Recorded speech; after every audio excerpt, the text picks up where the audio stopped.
আর ন্যাকামু কর না, সবাই দেখতেছে, চল যাই, তোমারও তো আছেই।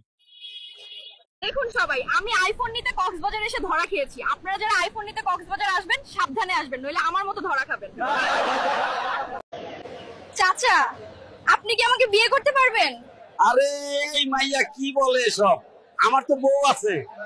আজ আমাদের বিয়ে হয়েছে, আজ সারা রাত তোমার প্রেমে ধোলাই চাই, যদি না পারো কিন্তু খবর আছে। তুমি কি শুধু বউ নাকি পুরো প্যাকেজ জিমের ব্যায়াম? বিয়ের আগে জিম করতে চাও, বিয়ের পর টিকতে পারবে তো? মামা, এত খুশি খুশি লাগতেছে কেন? মামা, একটু আগে এক মাইয়া রাস্তায় ফোনে কইতেছিল এইচএসসি তে ফেল করলেই রিকশাওয়ালার লগে বিয়া দিব। তুমি ঝগড়া হলে আমার বাবা মাকে কেন বলো? টিভি নষ্ট হলে তো তার কোম্পানিকেই বলতে হয়, টিভি কে বলে তো লাভ নাই, টিভি কে বড় জোর দুই একটা চট থাবড়ি মারা যায়।